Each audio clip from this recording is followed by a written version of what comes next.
just looking through my notes, the next sort of choice after wheels is to sort of move into the interior, and in this case as well, I was fairly conservative in terms of going for a black interior. There were some colour options that I was interested in, but they were part of sort of full leather packages, which again was a price issue for me. Yeah, there was a new cloth trim available as well. The name just escapes me at the moment, which I was interested in, but it was part of the full leather package, and it had a real premium to it, so premium in cost. So I decided to stick with the standard black. It's pretty safe, and I just have to yeah. So it's pretty safe color, but it'll wear well, and I decided to stick with that. Beyond that, there's the question of seats, and with the seats, I went with a sport, the Sports Seats Plus, which is a sort of heavily bolstered seat. It's got good bolsters on your hips and also around your shoulders, so you really holds you in place when you're traveling quickly around corners. They're a four-way seat, which is quite a limited amount of mechanical movement or electronic movement. I went for this for several reasons. There was a cost reason, which is pretty basic, but the second one was a weight reason. I guess with this whole specification, I was looking for keeping the car as pure as possible, maybe keep it as light as possible. Contemporary cars aren't particularly light. I had a 85 Carrera once, which only weighed 1,200 kilos, but these new cars are about 1,500. But I wanted to keep the weight down, and the 18-way or 14-way seats are going to have a bit of extra weight with all the mechanical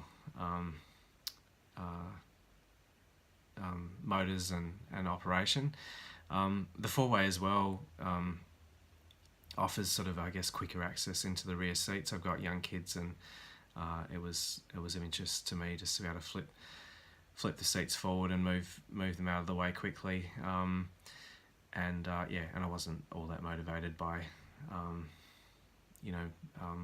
complex seat operations, and I tend to be the only person driving the car, so I didn't sort of really need memory seats and all that kind of thing either.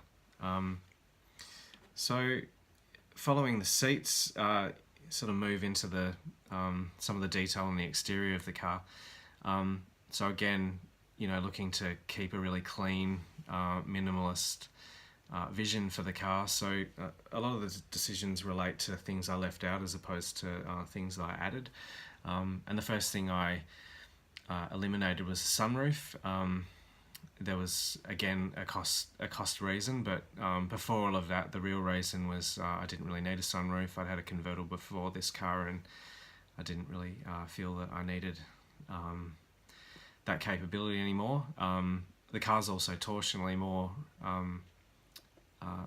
rigid without the sunroof, and also with the sunroof in place, there's a whole bunch of weight that goes with that, and it's weight in the highest part of the car, which with a sports car like this is probably the worst place for the weight to be. So no roof makes everything lighter, and that's what I selected.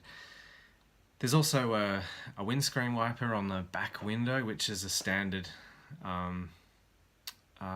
feature on Australian delivered cars. So I elected to have that eliminated.